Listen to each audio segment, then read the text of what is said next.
if someone's just staring at you, that's the truest love of all. Yes, that is clearly where I've gone wrong all my life.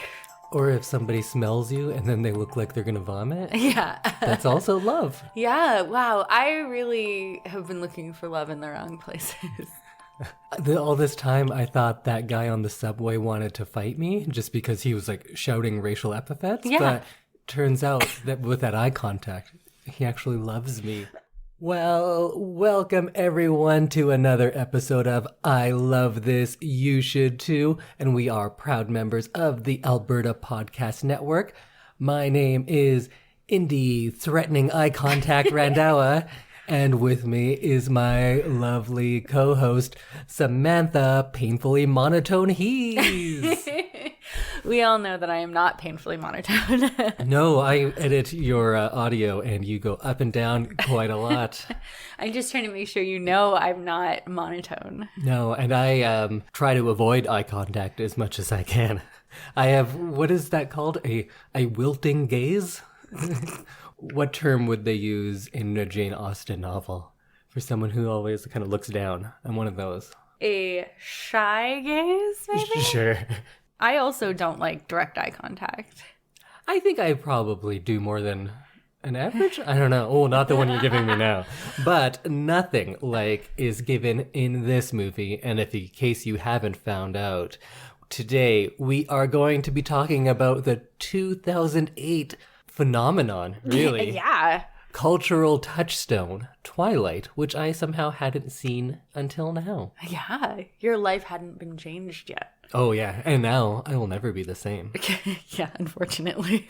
But before we start talking about Indy's deep, deep love of Twilight, we should probably mention our first sponsor. We are sponsored today by the Edmonton Community Foundation. The foundation is a bridge between donors and charities to create a strong, vibrant community for generations to come. People are able to start endowment funds by themselves or with a group, and once the endowment fund reaches $10,000, it can start distributing funds. Vital Signs is an annual checkup conducted by the Edmonton Community Foundation in partnership with the Edmonton Social Planning Council to measure how the community is doing. This year's focus is on making ends meet in Edmonton, and last year's focus was millennials. The information on how you can start an endowment fund or how you can access funds, you can learn more at ecfoundation.org. That's ecfoundation.org. Well, like I said, we are going to be talking about Twilight today. So it was Samantha's pick, but you picked this not necessarily in a movie that you just really, really love? No. What were your feelings on Twilight? Can you go back to years ago? I was not super into Twilight. I thought it was a pretty good movie when it came out. I read the books because all my friends had read the books, and I felt like I needed to be involved and be able to like have an opinion on what was kind of popular with my friends. But I definitely never was like a twihard, which is like... Is that what they call it? Yeah. Really? Yeah. I thought they would have come up with something better than that. No. Twihard. That's not great. No, it's not. It's not wording at its best. But I definitely don't think I loved it. I wanted to see it again now that I am a movie snob like you. Oh, wow. And I can't wait to hear what you think of it, because we had some comments while we were watching it to each other. Yeah, so this is my first time watching it, and I thought I had seen more than I had, but I guess I didn't realize that there were 5 movies. So I think I must have just seen the collective trailers, and that to me was I saw a whole movie almost. Pretty much. But I wasn't in North America for the height of it. I think I was when the first movie came out, but I missed a lot of those sequels, so I didn't realize quite how big it was. But I think Twilight and Harry Potter are probably the 2 biggest influences on YA fiction over the last, 50 years. And working at a library, I do read a lot of YA fiction, and I see how everything really copies those 2 to a painful extent. Yeah. But this is my first time watching Twilight, And I'm not sure exactly how to go about talking about it. Yeah, I was thinking about that while we were watching it because it's like not good. It's not good. Don't get me wrong, it is not good. I don't think I like this movie. I did have fun watching it. Kind of in the same way when we watched Burlesque. Like, it was fun to watch. Yeah. It's not good. It's not good. But I think this is a worse movie than Burlesque. Oh, for sure. There's no character development. I don't know how to talk about it because I think if we talk about how bad it is, I think this movie is as hated as it is loved. I think because it was so big, people kind of go on one of either side. And they're like, this is the worst movie ever, or this is the best movie ever. And since I missed out on that whole conversation, I don't think I would have anything new to add. Yeah. Because I'm sure like we could look at it and say like, oh, this is a love story, but the woman is treated like very much like a literal object and has no agency or emotion or choice or anything. Yeah. But I'm sure there have been many reviews about that. So like, what do we have to add? I don't know. Nothing. Okay, here's our second sponsor. So maybe we just talk about it and we go through the movie and perhaps we'll have a unique outsider's take on things because we weren't as in it as a lot of other people and we're not so invested in whether or not people think Twilight is good or bad. Yeah. Because I'm not coming at it like I'm sure the critics of the time did when they were so sick of it. Yeah, like we're not swept up in the phenomenon. So yeah, it is hard to have like a whatever hot take on the opposite of striking while the iron is hot. That's what we're doing with our take on Twilight. The coldest iron you can get. Yeah. So does this movie, this is the first of 5, does this have a subtitle? Because they're all like Twilight, Morning Sun or something like that, right? So this one is just Twilight.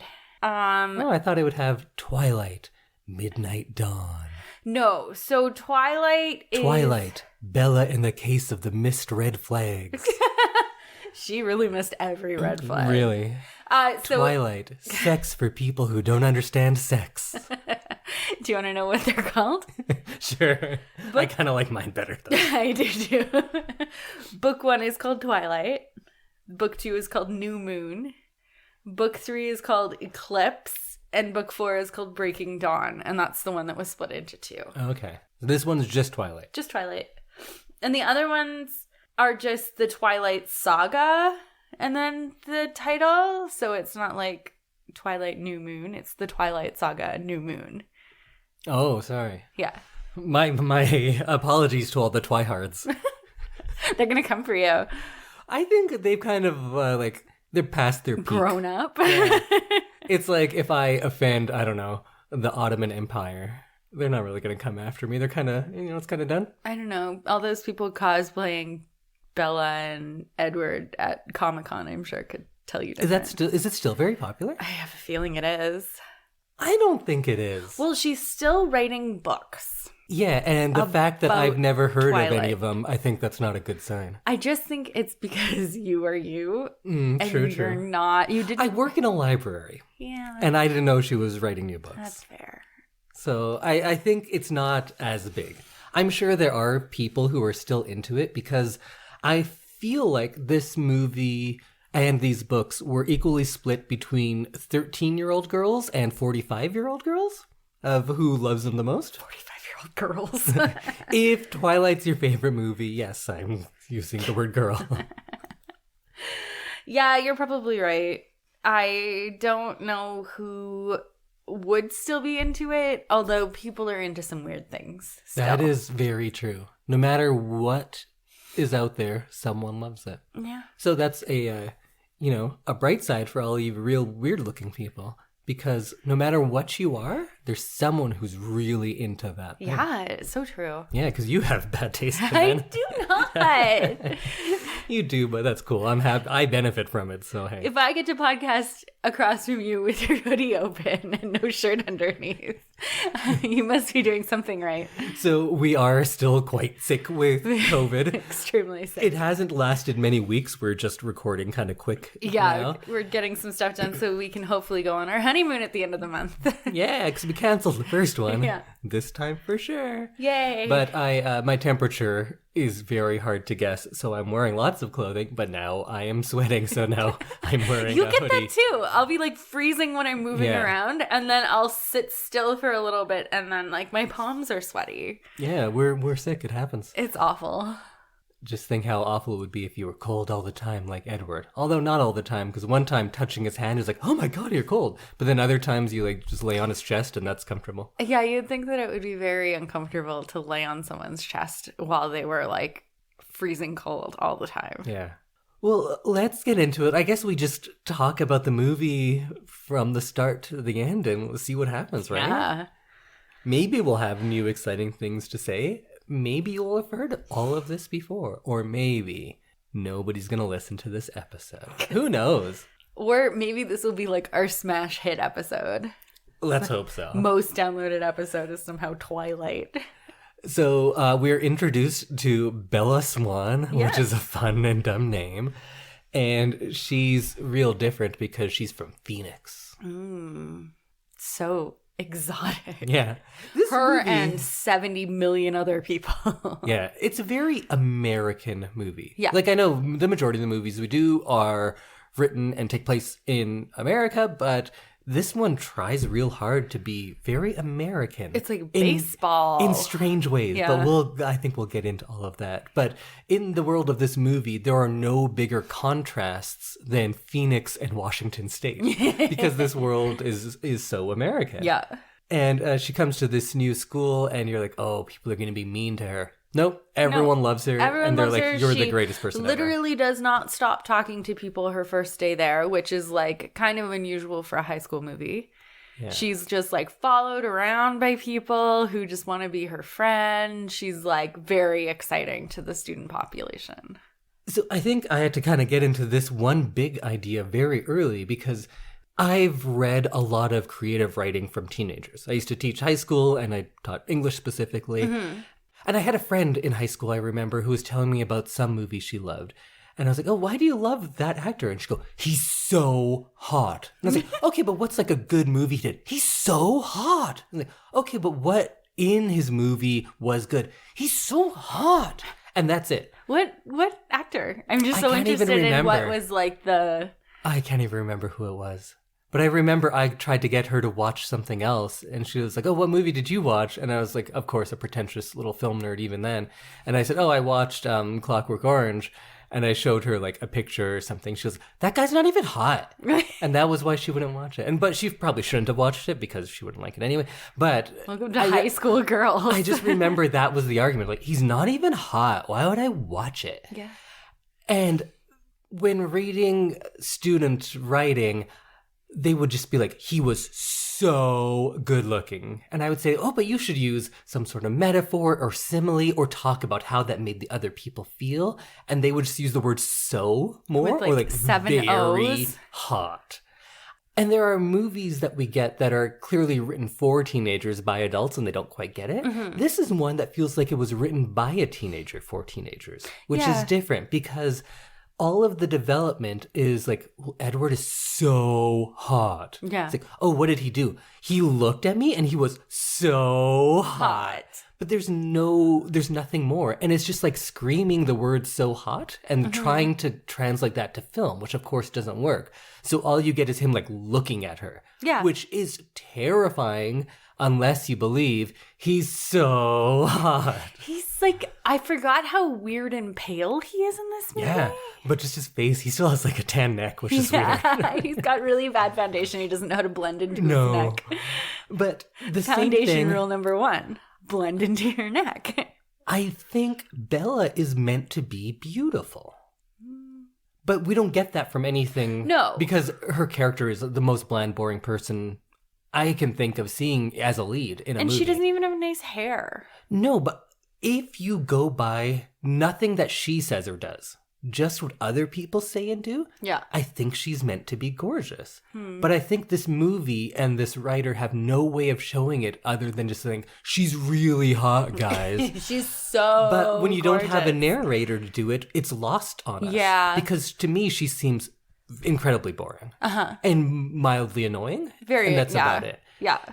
But I think by how everyone else reacts to her, we're meant to believe she is amazing. Right.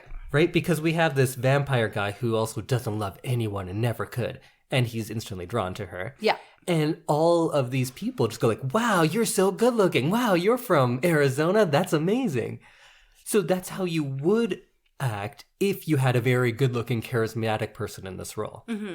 But instead you get Kristen Stewart, and I'm sure we're going to get into all of this, but I want to get ahead of it and say, like, I don't know her other stuff very well. She may be very talented. Same with Pattinson. I've seen a couple of his, and I think he is very talented. Yeah, she's Both also of them very talented. are atrocious in this movie. I know. Her especially. He She's is won bad some because he has- awards. Yeah, he has nothing to work with. Yeah. For him, it's the script's fault. For her, she's very, very bad. She's like one of the worst performances for movies we've done on this show, I think. I think so. I'd agree. She just shakes her head and goes, and blinks a lot. And shakes her head. It's like she's having a seizure of some sort. Sam's doing it right now. It's making me very dizzy. I did it once, and wow.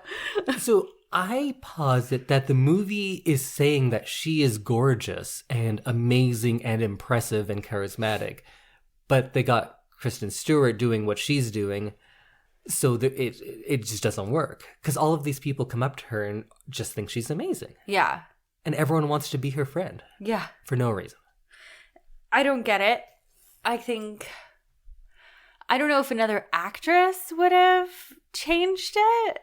Because they're kind of trying to do this blank slate thing which they do in a lot of romance novels, because you don't want the protagonist to have very strong characteristics because people want to imagine themselves in that role. Right. And that, in a roundabout way, is good writing. It's clever writing, at least. Yes. Here, though, I guess like everyone can picture themselves as Bella, because if you're some 13-year-old girl reading this, you could be like, yeah, I have no characteristics either because I'm 13. Or if you're 45 and reading this, well, that kind of makes me sad a little sorry. bit. Yeah. I'm sorry for your life. I don't want to be mean about No. this movie, but it's really bad. It is really bad. And I don't think that it's going to be remedied today. This movie? Yeah. No. I have seen her in some other things, and she is good. Like, she doesn't do that weird flat, head shaky, blinky thing. I've only seen her in probably 3 movies, and she does kind of seem like that to me. And I've seen interviews with her where she's very much like that. But she was also, 17 when she made this? Yeah. You change a lot. You do. And you grow up, and the more acting you do, the better you get. Yeah. Well, sometimes. Sometimes. Pattinson, I've seen interviews with him about this movie, and he fucking hates this movie. I bet. I would hate this movie. He makes fun of it, and I kind of get where he's coming from. I think she and him, I think that they did not have very much to work with. No, clearly not. And this is both of their kind of big hit movie break. Yeah. Because this movie made $7 million on midnight showings alone. I think it's over $300 million on a $30 million budget or thereabouts. So worldwide success. But again, we're only in the first minute. So she gets to school, everyone loves her. There's a newspaper guy who looks like he's from My Chemical Romance. There's a generic guy who looks like he's from Veronica Mars. Oh, yeah. And Anna Kendrick's there. Anna Kendrick's there. I want more Anna Kendrick. This posits a world where if you can't get a date with Kristen Stewart, you had to settle for Anna Kendrick. I'd rather have Anna Kendrick. And they all know about her. And then we get to see the Cullens walk in, and they're introduced as a group of foster children who all date each other. Which is just what? And that's just like kind of glossed over, like, huh, that's weird, huh? Yeah, creepy. And it's not even close to the creepiest thing that's going to happen. No. And then we get to see Pattinson, and Anna Kendrick says, well, he's gorgeous, obviously. So my question to you, is he gorgeous? So regular Robert Pattinson, quite good looking. Okay. Like, very handsome man. This Robert Pattinson, where, like, they've basically, like, matted out all of his features and, like, blended his, like, super chalky foundation down so that he has, like, no cheekbones or any defining features other than his mouth and his eyes on his face. And those eyebrows. And his eyebrows. So I'm like, that is not attractive. That looks like someone who's experimenting with makeup and it's not going well. This Robert Pattinson is not good looking. I don't think so, but I kind of think that he's grown into his looks, because he is a younger guy too. I don't think he was quite like 17 like she was, but he's younger and your features kind of soften. Yeah. And I don't think he's good looking in this, but I'm clearly not the target audience. And I'm kind of sick of this, like, I'm this powerful, vaguely caveman-looking guy that everyone insists is handsome very, very often. I'm dark, I'm brooding, and I'm torn between my bloodlust and my sense of right and wrong. I didn't like it when it was Angel. I don't like it when it's Edward. Angel was kind of my least favorite thing about Buffy. I thought he was fine, but it is the same kind of thing as we're getting with Edward here. Right. I think Angel did a little better. I agree. Because at least that had a sense of humor about how silly it was. Mm-hmm. And he also didn't look like a pancake makeup version of what a vampire is. No, but he was. If this had been made in the time when Buffy came out, they're not that far off. They're I not. think. No. The hair, both of them, terrible, typical hair of their time. Yes, it is. It was very popular hair of that time for sure. So up until this point, I was on board with this movie. And I think it's just because we get wacky characters with all of these new friends. We get a new person in a new school. That's always going to be interesting. Mm-hmm. And this movie looks great. Oh, it's a beautifully shot movie. At first, I thought it was well directed. It turns out it is not, because there's a lot of and it is terrible not well direction. written. But it is well shot. The cinematographer, who I'm not sure who it is, gorgeous. Great work. Because at the beginning of this movie, I knew this isn't the movie we're going to get, but with all of its blue tones, this is going to be a bit of a stretch. But it reminds me of early Simpsons Halloween episodes where they would change their color palette and it's always kind of gloomy outside. And you're like, we're in a familiar place like a school, but we're going to get some weird supernatural stuff. Right. And I was kind of hoping it was going to be The Faculty or something like that. I was hoping it would be these high school kids together and then they're finding like dead bodies and like with vampire bites. Yeah. I would have been so into that movie. Yes. Of course, that's not the movie we get. That's kind of just Buffy. Oh shit, yeah. You're just describing Buffy. Man, let's just watch Buffy. That's such a good show. But that's what I wanted. And this looked like a high budget Buffy episode at the beginning. Now that you say that, yeah, that's exactly what it is. And that would have been great. The cinematographer was Elliot Davis. Do you know what else they've done? Elliot Davis has done the 1996 Spike Lee movie Get on the Bus. Okay. Not Spike Lee's best looking movie, actually. Finding Graceland, The Next Best Thing, I Am Sam. Big budget stuff. White Oleander. White Oleander was... I actually really liked White Oleander. 13. 13 was the same director as well. I think 13 is a very good movie. I think I remember liking it. I haven't seen it in forever. Lords of Dogtown. Like, he's done same director as well. He's done some big movies. Catherine Hardwicke, yes, I believe, yeah. directed both of those. And directed Twilight. Yes. Yeah. So, I mean, clearly he has... So they work together. And I think White Oleander is very underrated. It was, I think her name was Alison Lohman. She was a very good, like, teenage actress. But let's get back onto this, because or else I'll just talk about White Oleander. And Buffy. Yeah, I wish. Man, we should just do a bunch of Buffy episodes, honestly. Okay, so we are transitioning our podcast into a Buffy-only podcast. I would honestly do an episode of Buffy a week forever. I would be thrilled with that. Maybe that's a second podcast. I think that's a different podcast. So then we get them actually meeting, Edward and Bella.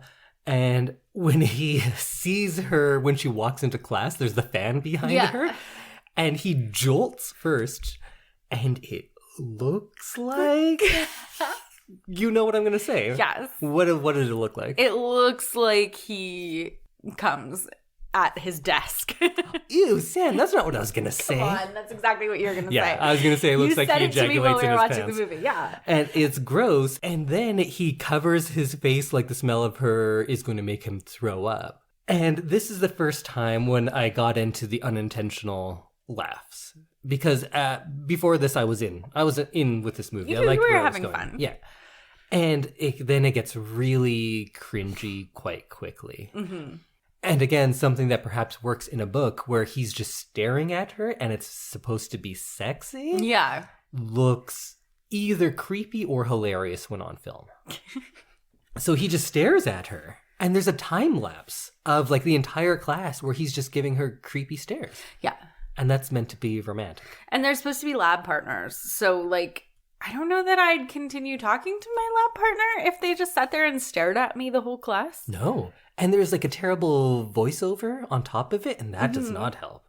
And maybe my favorite line comes in this sequence when he's like, "Do you like the rain?" And she shakes her head for 10 seconds and goes, "Well, it's just, I don't like cold, wet things." That's it. You do a really good Bella. Why does she react like that? I feel like I should just put in the clip because I don't know what we can accomplish on this podcast to talk about how bad something is that showing it wouldn't do way better than us. True, very true. So you're enjoying the rain? What? You're asking me about the weather? Yeah, I guess I am.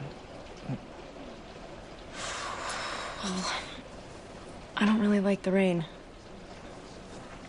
Any cold, wet thing, I don't really... Because of so many of the movies, I love to go like, oh, so this little thing, I like to break it down and say, well, this is why it's brilliant. I can't say why Twilight is bad any more effectively than just watch Twilight. Yeah, it's bad.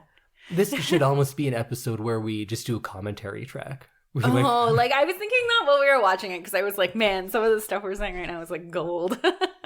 My only note here is she's bad at acting. She is. She really is. Then there's that car accident thing. Oh, yeah, where he pushes the truck away. Yeah. And then he's like, I was standing right next to you, Bella. And she's like, you were clearly across the parking lot from me. No one will believe you. Yeah. Like, why is that his comeback? Why are they both angry about it? Yeah. She should be thankful or in awe or confused, but instead she's like kind of pissed.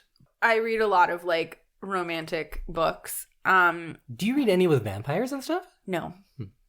No, I don't know. I have a hard time with like that fantasy world. I don't like to learn all the rules of, unless I'm going to read like 10 of these books. Sure. I don't like having to learn new rules every single time. And it annoys me when the same monster, like a vampire, has different rules in every single universe.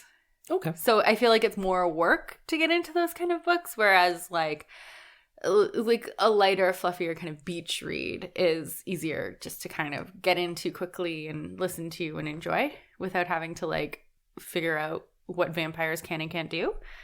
So I don't read a lot of vampire books, but sometimes when there's like a head injury or something in one of the books, like it's pretty easy to be like, oh, you must have hit your head really hard. That's all he has to say. Yeah. Not, no one will believe you. Yeah. It's like, oh, I just like stopped you from getting crushed. And she's like, you were so far away from me. How did you get close to me? He's like, I was standing right next to you. No one will believe you that you saw me across the parking lot.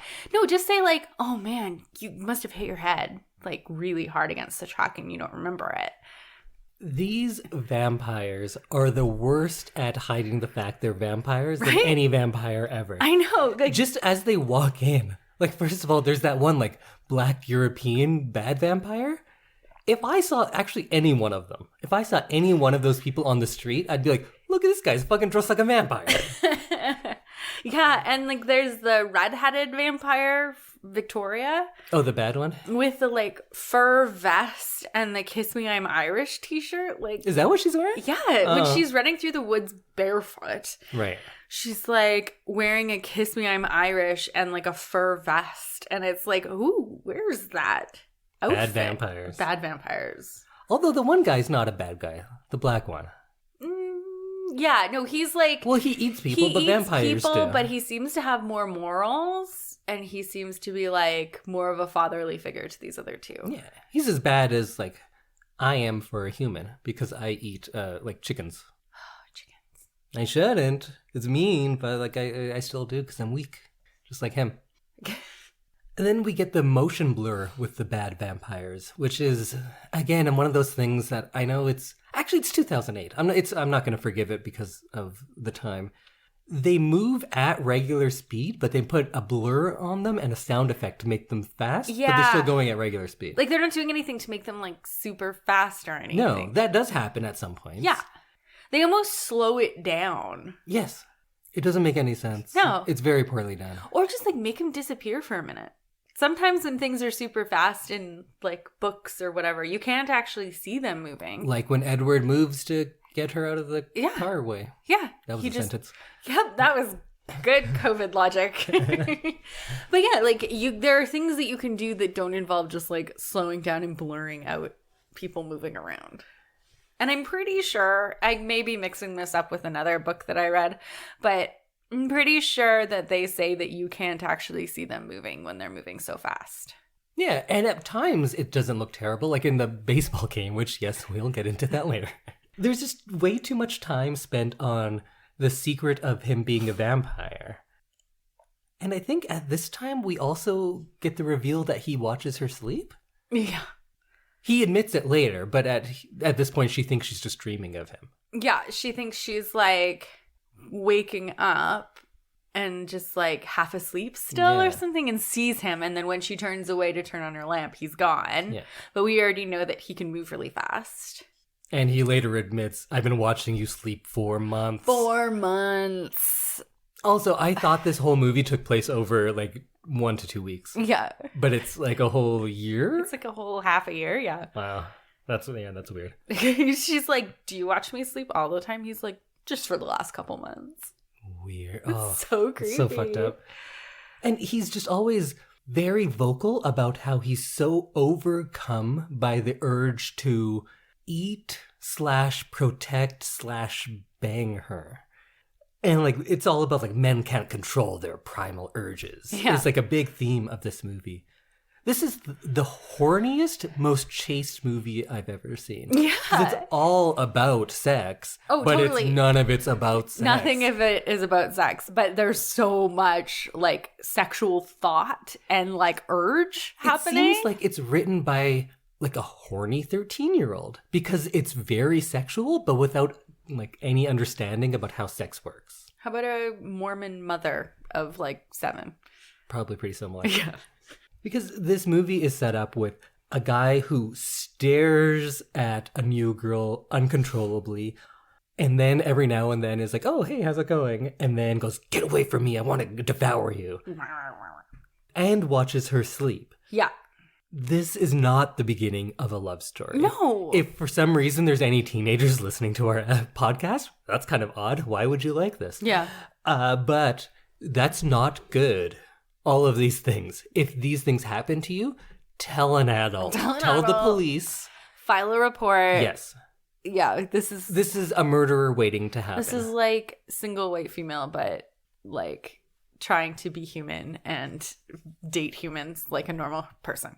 This looks like a preventative video your RA shows you in your freshman year at university. Like, watch out for these signs. Yeah. That guy is a rapist. Yes. Oh, yeah. So then she goes into town. Can we get into the part with all of those rapists now? Yeah.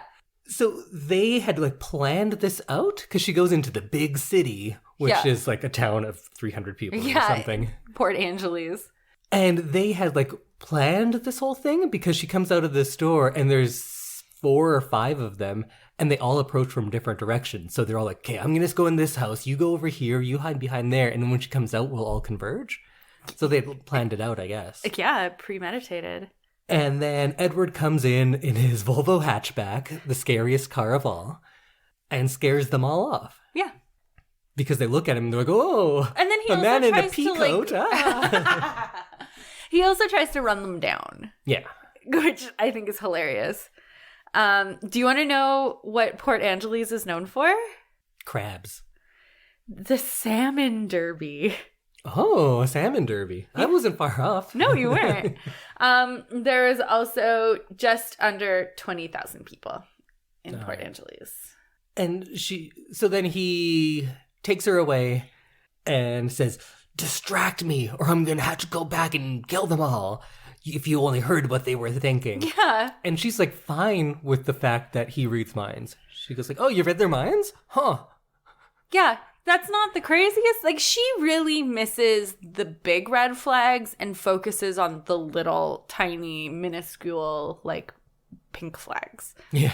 Like, I can read your mind. I am a predator, basically, he tells her in the woods. Like, I am literally built to, like, make you want me so that I can kill you. And she's like, I'm not scared. I'm not scared. My favorite part of this is... he says, distract me so I don't go kill them all. And she says, put your seatbelt on. And he goes, put your seatbelt on. And then he laughs. Yeah. I should go back there and rip those guys' heads off. No, you shouldn't. You don't know the vile, repulsive things they're thinking. And you do? Can you talk about something else? Distract me so I won't turn around. You should put your seatbelt on. You should put your seatbelt on. I just do not understand what the tone of anyone is at any point in this. Yeah, yes, actually. In that scene, I think it was mania. And then they go and have a meal. And anytime she gets a meal, the server has to tell her, here's your vegetarian food. Here's your garden burger. Nobody talks like that. But they have to make a point of her being vegetarian. Right. I guess it's analogous to him not eating people. Look, they're the same. Oh, they're vegetarians together. I love it. They were meant to be. True love. He doesn't eat people and she doesn't eat animals. Yeah. What is true love in this movie? Because I think there's no chemistry between them. No. They haven't done anything to be in love. It's just a fact of the movie that they are incredibly, what is it, irreconcilably in love? Yeah. She says it in a way, unequivocally and... irrecoverably? Well, yeah, I think that's it. I think that's the word. So they're super in love, but to him, I think it's like a biological thing. It's just the smell of her. So, I'm going to whip out some Twilight knowledge. Yeah, hit me. So there are... I'm trying to think of how to phrase this so it doesn't sound completely insane. It's gonna sound completely insane. So in Vampire Land, where the Cullens are from, Aren't they from there? Yes. Okay. So you have, like, your mate, basically. And so, like... Oh, you're, like, destined to be with one person. So you're destined to be with one person. And all of his siblings have already found that person, kind of? Yes, which is why they're, he's the only one not in a pair. Yes. So they, like... when he says, like, since I can't, like, seem to stay away from you, or, like, I can't, it's not possible, or whatever, like, he says something where he's like, I can't be without you, basically. And so this also, there's something similar in the wolves from Twilight. So Jacob, long-haired Lama Lautner. Yeah. I'm going to say something controversial. What? I think he was fine. I think he was fine. Yeah, he's like, I kind of like him. He's supposed to be like 2 years younger than Bella too. So he like plays that like dorky kid who's... I thought he was quite good. I wanted to see more of him. I thought he was a charming on-screen presence. His wig acting was not as good. No. That wig was... Woo. Yeah, that was a bad wig. That was a rough wig. but he acted through it. Yeah, yeah. I'm going to spoil like all the Twilight Yeah. because I don't think we're going to watch any more of it. Oddly enough, if you were like, we have to watch the rest of them, I'd be all right with it. Okay. I'm curious to see where things go. Okay. Well, maybe we will. I don't really want to do another Twilight episode because Yeah, that's fair. we may just end up watching it like drunk one night or something. So wolves imprint on each other Sure. to kind of like as mates, basically. And so then it's like completely biological and you have no choice over who you imprint on. So like, even though they're teenagers or whatever, and they can like fall in love with each other, if you imprint on someone else, it's like, that's it. So Jacob imprints on somebody, which I don't really want to spoil the surprise if we do end up. Yeah, it's kind of gross. But anyway, so I think for Edward, it's like that where he's like, Bella's his mate and there's no other person for him in the world. And so I think that that's what it is. He like literally physically cannot stay away from her because he needs her in his life. I went from thinking this movie was bad to thinking this movie is dangerous. Like, if you're telling a generation of mostly young women that there's only one person for you, and they demonstrate that by controlling you all the time. Yeah. That's fucked up. I know I'm not the first person to say this, and I'm sure people will put it more eloquently. Yeah. But that's really fucked up, and I don't like it. So the way that she equalizes it, God, I know a lot about Twilight. This is awful. I hate this. I love it. I love the episodes where you teach me all this stuff. These are great. So, and I'm sure that there's someone out there that listens to the podcast that is, like knows more than me, so I may be wrong. But Edward, so all the vampires have gifts. Like extra powers. He's really fast. His sister can see the future. He can read minds. Oh, yeah. That's right, sorry. He can read minds. Alice can, like, see the future. We don't get to hear the rest of them. No, you get them in the later books. His brother is really good flying on a broom. He looks like Victor Crumb. He's very good at standing up in the back of Jeeps.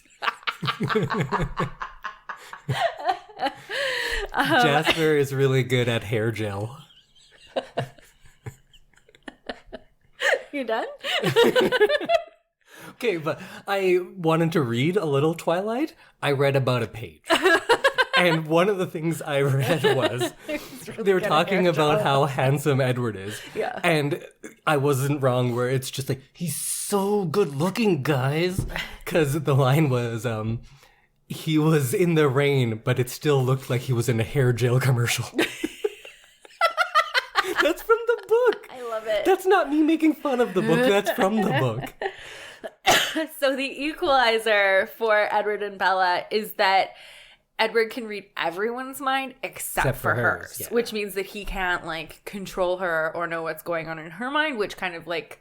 But he physically controls her. Yes, but he sort of levels the playing field, I guess.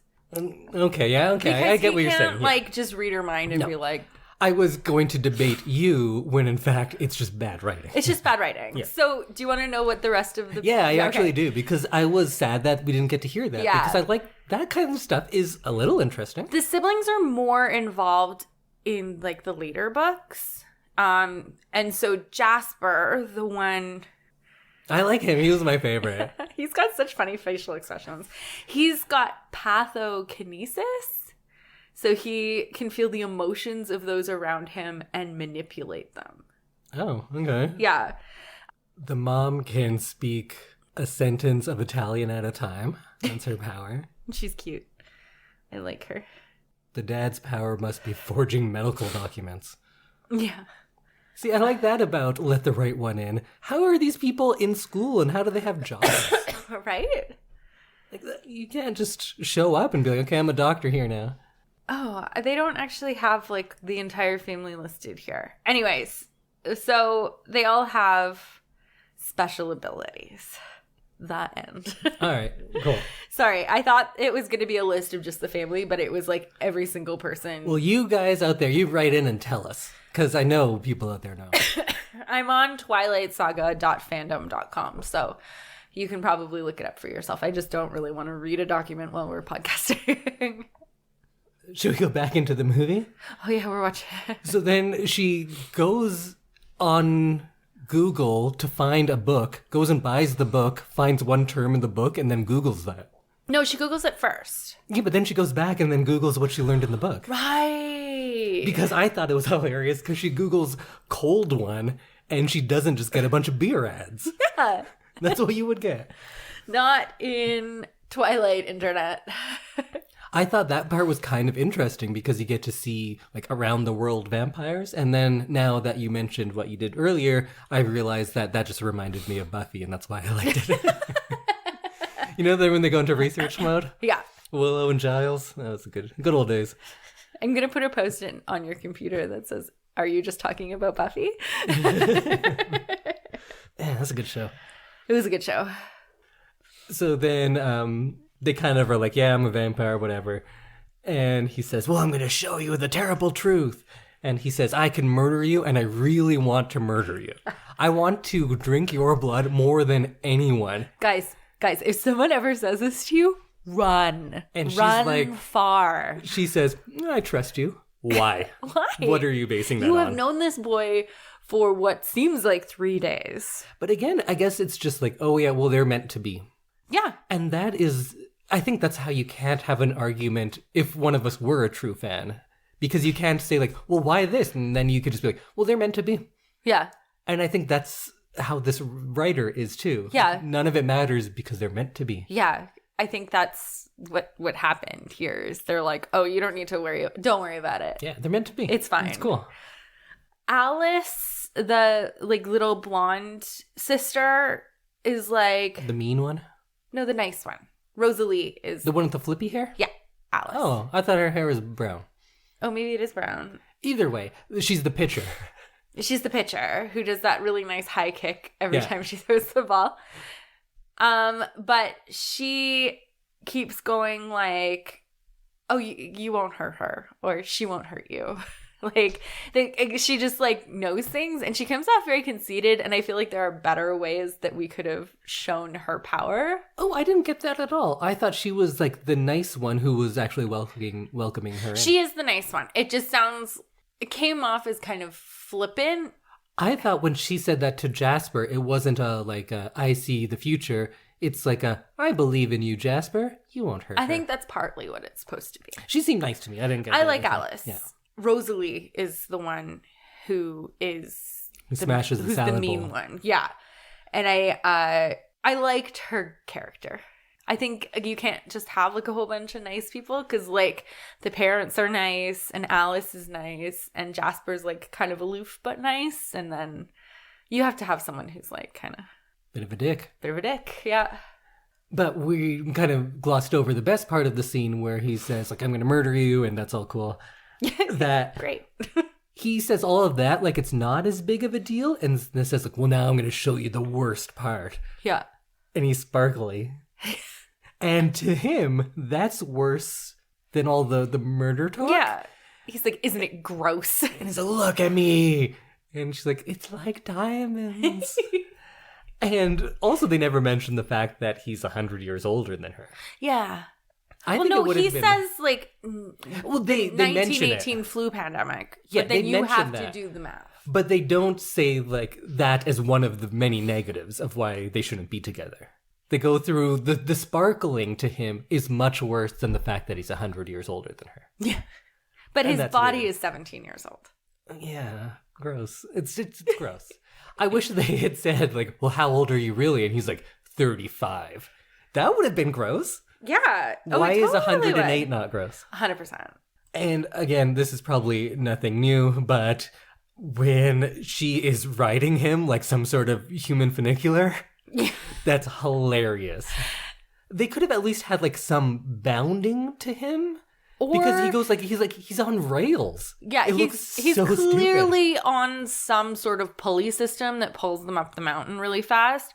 So I feel like if they were going to do a pulley system, they should have had him like jump really hard or something and fly through the air, because that would have looked more realistic. All of the jumping or the running, it was all very poorly done. And it looked hilarious. I kind of loved it. Yeah. Climb on, my little spider monkey. That was pretty good. That was the funniest part. I've killed before, and I'll do it again. I don't care. I want your blood. That's cool. I think it's all of them, like this whole meant to be thing. It's just, we're the most everything ever. Yeah. It's just... all the things. It's such teenage writing because everything feels like that when you're a teenager, but this writer has no way of expressing it other than just like, no, we're special, and it's just shouting something louder to make your point than actually giving any sort of example to it, because they want to show that they're the most in love ever, but they don't try to show it through any sort of dialogue or actions. They just show it by staring, and that's not effective to me. Wow, we're not even into this. Let's start going a little quicker. We gotta go faster. So then she goes to his house, and all of the reactions of the vampire family are hilarious. And why is she meeting the family after they've been haven't even kissed yet? No. And he's been around for 100 years. Yeah. And is this the first girl he's brought over? I guess so. And I thought they just met that week, but I guess it's been months by this point. Also, Edward is older than everyone else in the family. Really? Yes. Well, except for Carlisle Cullen. Carlisle. Which is a normal name. Totally normal name. So Carlisle is 300-ish years old. Right. And then Edward gets changed. And then Carlisle's wife, I can't remember her name now. Esme. Is changed, and they are together. And then did he change her to make her his forever wife? No, she's sick. She was sick. But it was either die or live forever with me. Yeah, that's fucked up. I don't think that that's how it worked. I'm just reading on the internet here. I feel like if we get into the extended world, we're gonna be here all day. Okay. Anyway, she was presumed dead and brought into the morgue, and Carlisle. I keep wanting to say Carsley for some reason, but that's not a name. Carlisle is working in the morgue and can hear her faint heartbeat because he's a vampire, and then he changes her because she's still technically alive. So does he change every person that dies? No. Then what's special about her? I don't know. He just wanted to bang her. I'm gonna save your life, and then you owe me your life, and you are mine, because women are objects in this movie. Yeah, probably. I like how they say, let's make her Italian food. Her name's Bella. Yeah. They act like they're all 3 weeks old and not 100 years. Mm-hmm. Have they never been anywhere before? They were humans, and they've also existed in the human world for between 300 and at least 20 years. Yeah. Why do they not understand anything? I don't know. I made your favorite, Italiano. It's just you know nothing about me. And then she smashes the salad. And then he shows the art made of mortar boards, which I kind of liked. But also, why did they go to school? What a terrible existence just to be in grade 11 forever. Forever, yeah, because they're juniors. Yeah. They're 17. Yeah. They have that big piece of art that's all mortar boards. And it's why would you graduate that many times? And then he plays piano for her, and I'm not sure where they are, but I think it's the set of Bonnie Tyler's Total Eclipse of the Heart. It's yeah, just there's a lot of filled room with drapes. with sun coming in the window. And she talks to her parents a few times through this, and her parents are obsessed with boys. They're always like, so any boys? Tell me about the boys. Boys. Yeah. And then we get the admission that he's been watching her sleep for months, and she is impressed. Into it. She's so into it. And then we get my favorite scene, probably, the baseball game. Yeah. Your favorite. So like I was saying before, they go out of their way to make this movie very American in ways that I don't understand, because vampires, in most vampire movies, tend to be European. And there's like something glamorous and foreign and vaguely threatening, but not so threatening like they're dark-skinned people, because that would be too much. Whoa. And again, I haven't read any of the books. I'm willing to bet money that in the books, the one black vampire was not black. But this movie is real American, so much so that there's so many baseball references. Yeah. Like her kind of stepdad guy is in spring training. He's a minor league baseball player, but the mom moves to spring training? Yeah. Minor league baseball players make no money. No. Definitely not enough to support two people. And he's not like a 20-year-old minor league player where you think he's going to get moved like up. 45. Yeah. He's not going up anywhere. No. And if he's not good enough to already be coaching, I doubt he's going to like start coaching. It's a bad situation. It It's a is. grim situation.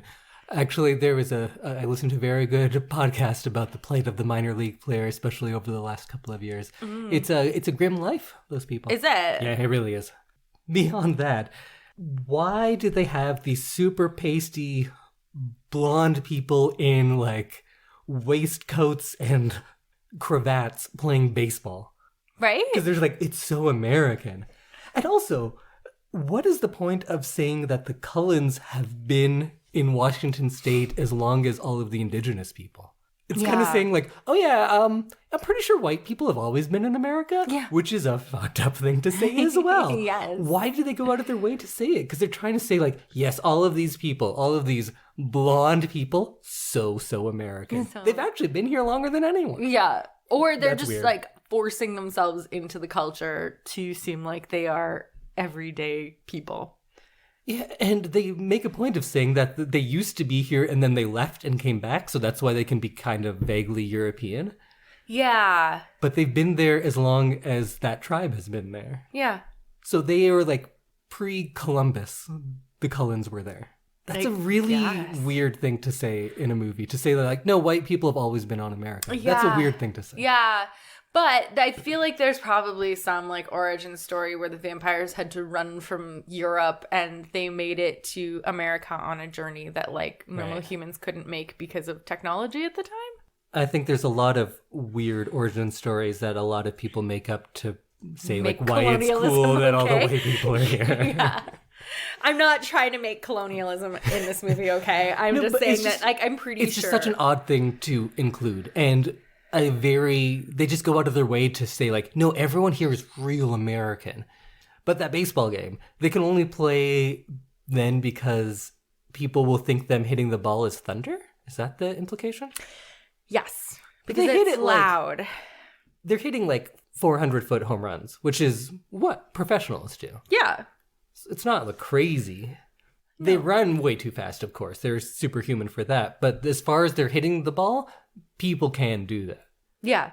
Like Major League Baseball players. Yeah. Not minor league. No, clearly that guy he's not going anywhere Also, can you with his big jean shorts. can you play minor league baseball at 40? You can play as long as you want. It's just most people don't because you can't live off of it. Oh, It's not a living wage. Right. Yeah. Moving on. Sorry. Well, this movie really cares about baseball, so we probably should as well. I can't care about baseball as much as this movie wants me to.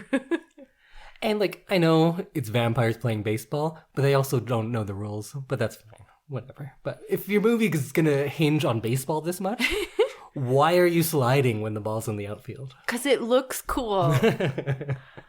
So then the bad guys arrive. And of course, this European black dude and the guy who just tilts his head. Oh my God, he tilts his head so fucking much. James, Victoria, and Laurent. Laurent. Yeah, James, whenever you say anything to him, he just tilts his head. Yeah. Like he's the bass player from Slipknot. I don't know what that reference is, but Like yeah. he's Jason Voorhees. Like he's Hookface in Nightmare Island 4. Perfect. Yeah, I get it. You haven't seen that, I know. He just always tilts his head, and that's supposed to be like creepy or something. But those three people one guy who is kind of like animalistic, one guy who is a socialite from Europe or something, and one lady who looks like she's just going to the clubs. They also want to play baseball. Yeah. Because they all love baseball because we're so American. Yay, baseball. Why did they want to play baseball? That was so strange. So then this is where the movie changes, and I don't quite understand why. They're like, she's a human. Now this movie is about us hunting her. Why? So I think it's because James, the one who tilts his hat a lot, his favorite thing is to, like, hunt. And I think he's, like, a straight-up serial killer. Like, I think he's, like, very sadistic and crazy, and, like, his thing is tracking. Yes, they tell us that here, but we've watched them kill people, and it's just people they run into. Yeah. That never happened before. They were just, like, running into people. Like that guy who, like, I'm some creepy guy. Remember me? I was Santa. You sat on my lap when you were 4. Blah, blah, blah. And he's like a real creep. He is a real creep. And the dad is like, oh, okay, get out of here. You're creeping her out. And then later, he's like, oh, my best friend. My best friend. When were they friends? Willie J, or I don't know what his name was. But yeah, so they just run into people and kill them because they're vampires. Makes sense. Yeah. But then suddenly he's a serial killer and he's recording her on a camera and torturing her and breaking her leg and setting up traps and pretending her mom is there. That never happened before. No. I think, so what is explained in Twilight World is that he is like, he enjoys the hunt. Right. So he is like the most basic primal kind of like hunter. And his favorite thing is like hunting people who like aren't supposed to be hunted. He's like in it for the sport. Yeah, because Bella is Edward's, but he thinks it's like a challenge because they're clearly in love for some reason. And So his thing is like, I want her and no one else. if he's really into elaborate hunts, why are they like, okay, let's set up an elaborate hunt for him and make it fun? Why wouldn't they be like, oh, there's 6 of us right now. Yeah. Let's fight him. And we have like a compound. We're right here in an open field. We outnumber them. Let's get them. Yeah. That kind of makes sense. And like they have that house, which I'm sure they have built to specification that if they ever need to hide away in there, they can make it look like nobody lives there. Oh, it must be hard though. It's all glass. Yeah. I assume there's some kind of like armor system that comes down, like roll shutters. Sure. Yes. So that's, I think, why James is like her. I want to kill her. Mm-hmm. Because she's like very protected by the Cullens, clearly. And to him, all humans are food. But to me, all tacos are food. But I can still see a taco and not lose my mind. Right? We'll see when we get to Mexico. It's hard. But after I've, like, for instance, after I've eaten 4 tacos and someone walks around with a taco of their own, I don't jump on that person and take their taco. You know? That's really nice. I appreciate that about you. But in this movie, vampires, as soon as there's like a human around, they're losing their mind. Like, how do they walk around in society then? I that's the thing. They make it seem like James is just like frothing at the mouth and can't control himself. But even Jasper at dinner, they're like, wow, he can't talk because, like, you know, you're a human and he wants to eat you. He goes to school. Yeah. Is he just like that all the time? Yeah. I think somewhere in there we missed their kiss, which was so gross. Yeah. And she's not wearing pants. Is she not wearing pants? No, she's not wearing pants.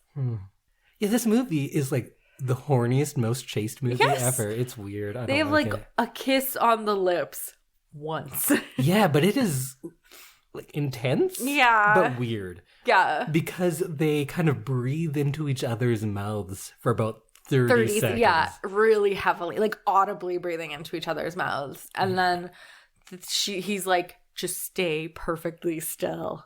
Ugh. Yeah. I don't want to talk about it. I know this is my movie and we're supposed to be talking about it, but it's so gross. So then, I can't even remember how it all works, but Edward rips him apart and then burns the pieces or something? So the siblings, not Edward. Edward is with Bella, but the siblings, Jasper, Rosalie, and Emmett and Alice, like, basically just, like, tear him limb from limb and burn him. Cool. Yeah. And then Carlisle? Carlisle, yeah. I don't know why I want to say Carsley.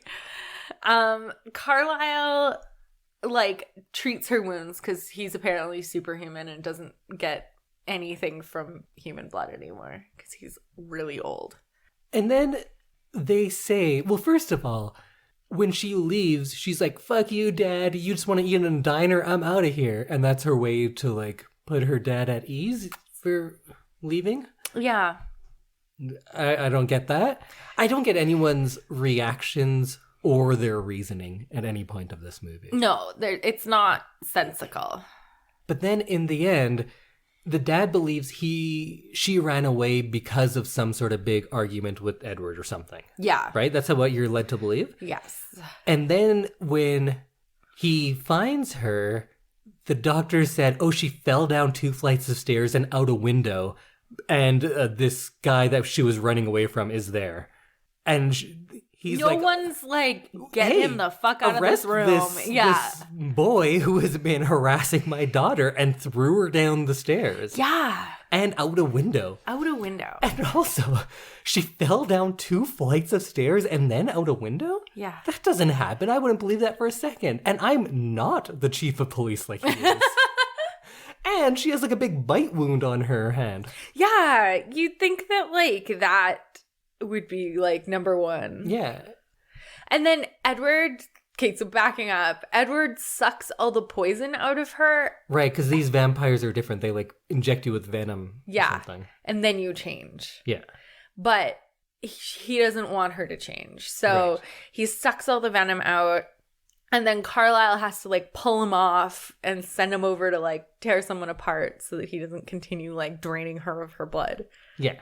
So like how do they explain that she like basically lost all of her blood? Well, she fell down 2 flights of stairs and out a window. I just imagine, I don't know why, in a cartoon, like her. She would have had to turn a corner. Yes, 2 corners. It's her just being like a ball falling down the stairs and like whoop out the window. Yeah. I don't know why I thought that was really funny. Clearly COVID is still in my brain because Why does nobody ask about the very apparent bite wounds? Yeah. And then at prom, she has the boot on, but the bite wound is gone? Well, maybe it's like magic because it's a vampire. I don't know. Maybe. I did read a vampire book where if vampires bite you, their saliva like heals skin. Sure. Yeah. And then Edward takes her to prom. Mm-hmm. And I couldn't help but notice that they have this beautiful backdrop and this arch for when they're taking the pictures when they come to prom. But the next couple is always in the background of everyone's picture. Yes. That bothered me a lot. Just like hanging out. And they play some great music. Good soundtrack. Good soundtrack. Yeah, there's a big discrepancy from soundtrack to movie quality.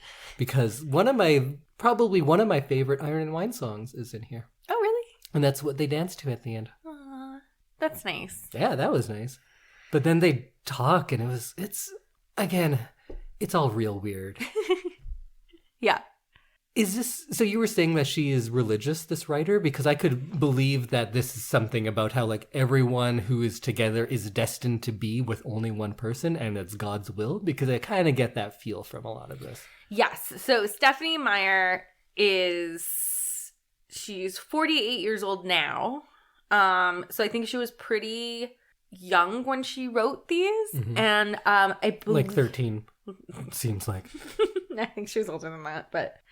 So she is Mormon, and she is like widely known for not putting like dating into her books, but just like finding true love or like being with the one who's meant for you.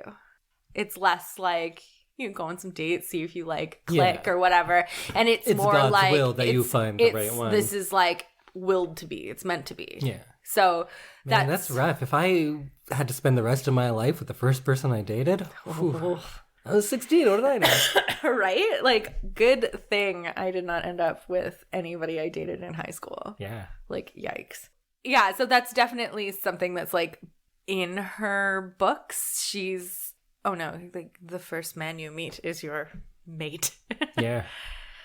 There's a lot of stuff, if we wanted to really break it down, that I think you could find analogous structures to any fundamental religious person and how they treat sex specifically. Oh. Like if you look at how they are like kissing and then like stop right now, I have to go do something. Yeah. There's a lot of There's a lot of things. And we could do probably. and like when I'm sucking her blood, but then I was like, oh no, I had to stop myself before I go. Go there's all there's the all way. sorts of stuff. Yeah. Yeah, just stay real still while I have my teeth in you. But we're not moving, so it's not technically sex. Oh man. There's some weird stuff. We in this could have movie. a real good episode on that. Yeah, but let's not get into it because it's gross. Anyway, so the film ends with Victoria, the redheaded vampire who was James's mate at prom Oh, okay. for some reason, looking sad or angry or vengeful. Yeah, and that's going to be the villain of the next movie. I Yeah, guess? so that leads us, or that like is like the foreshadowing for the next movie. The whole villain part like meant nothing in this movie to me, because I guess it is mostly about Edward and Bella, and that kind of seemed to be everything. And this James whole chase part seemed completely irrelevant to anything. Yeah, it does. It very much does.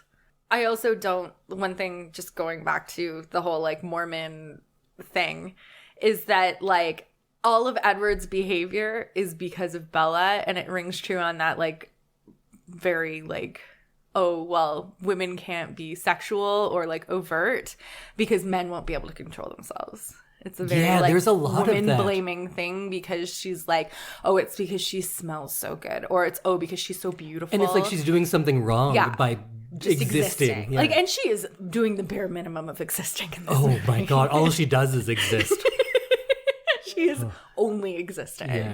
Anyway, I just thought I'd throw that in there because like it is very clear the way that this is written, and that is a very big thing in like the LDS church, is that like it's a woman's job to make sure that men can control themselves around them. Right. And if you don't, it's a shortcoming on the woman, It's your and it's fault. not the man's Yeah, it's fault. the woman's fault. And that is a big theme in this movie about how men can't be trusted. No. They can't control themselves, and it's not really their fault. Yeah, And this is a creepy movie. it's a very creepy movie.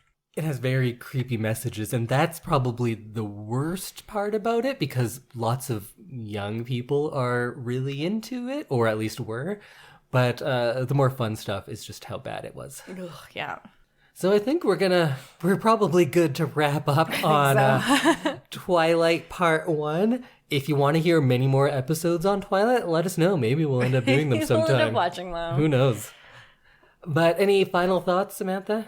This is not a good movie, and it does not have good messages for teens, unless you're Mormon, I guess, and you're into that kind of thing. But this is not a well-written or well-directed movie.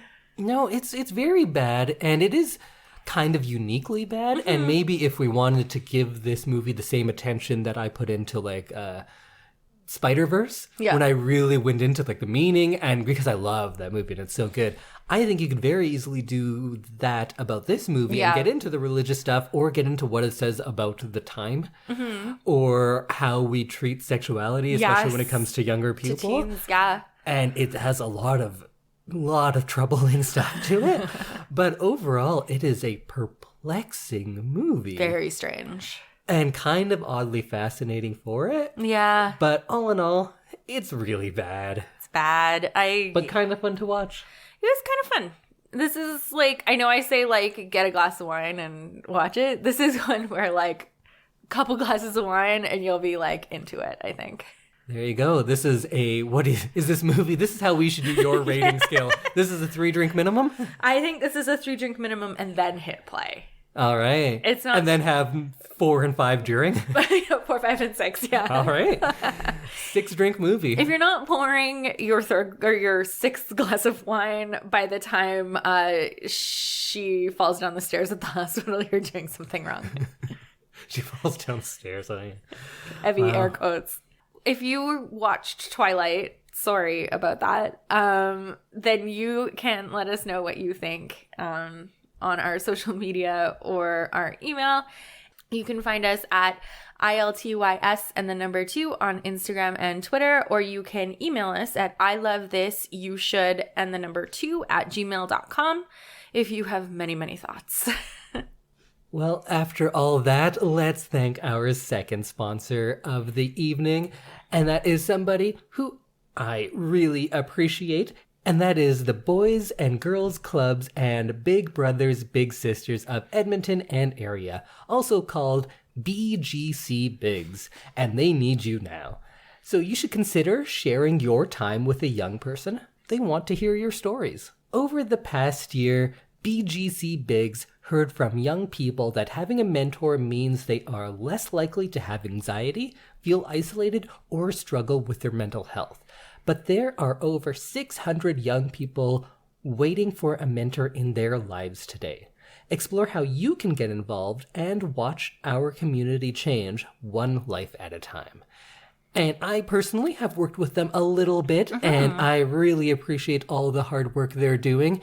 And especially when I was in this episode talking about all these terrible role models for young people. You know what? Instead of just complaining about it on a podcast or listening to us complain about it, you can do something by joining BGC Bigs for a virtual coffee, or you can apply to be a part of the organization and volunteer your time in all sorts of different ways. And you can visit them at bgcbigs.ca. That's bgcbigs.ca, or you can just Google BGC Bigs Edmonton, and remember that your priority can be their future.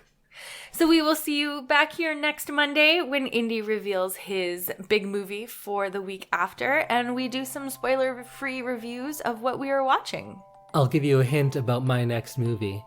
Fewer vampires, fewer creepy young people sex things. Oh, that's an optimistic future for us. Yeah. Okay, well, we will see you next week, everyone. Bye. Bye, everyone.